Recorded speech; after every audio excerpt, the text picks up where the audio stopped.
In the year 1187, a shadow lingered over the holy city of Jerusalem.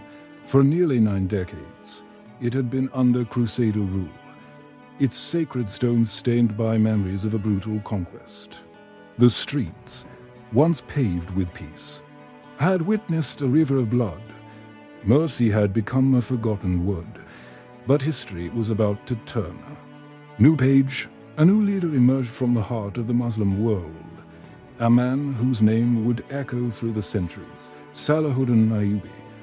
He was a Kurd, a sultan, a warrior whose reputation preceded him, feared by his adversaries for his military genius, but deeply loved by his people for his unwavering justice and humility. Salahuddin knew that to reclaim Jerusalem, he first had to heal the divisions within his own house. He embarked on a mission not of conquest, but of unity.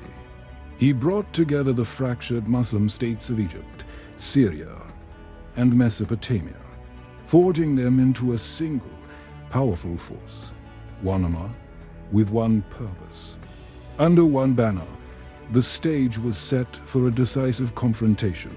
That moment arrived at the horns of Hattin, under a scorching sun.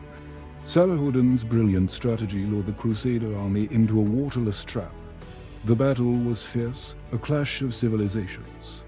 But the outcome was absolute. The mightiest Crusader army in the Holy Land was utterly crushed. Their power shattered, their king captured. The path to Jerusalem was now open.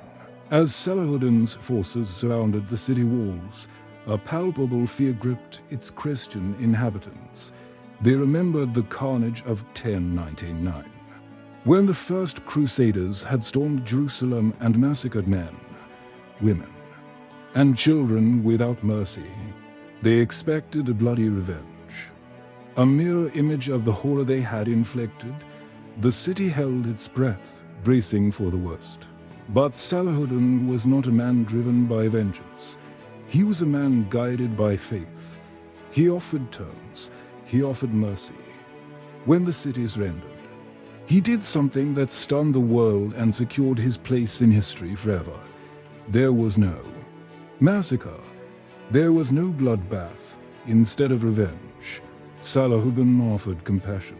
Christian inhabitants were allowed to ransom themselves for a small fee, and those who couldn't afford it were pardoned by Salahuddin and his brother, who paid their ransoms out of their own pockets. They were allowed to leave the city safely, with their possessions and their dignity intact. Their lives were protected, their churches untouched. It was an act of clemency that stood in stark contrast to the city's violent past.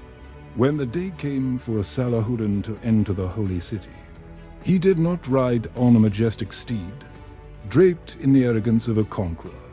He walked in, his head bowed in humility, his heart filled with gratitude to God. His first act was to cleanse the sacred Al-Aqsa Mosque, which had been desecrated. He personally helped wash its floors with rosewater, and then he prayed.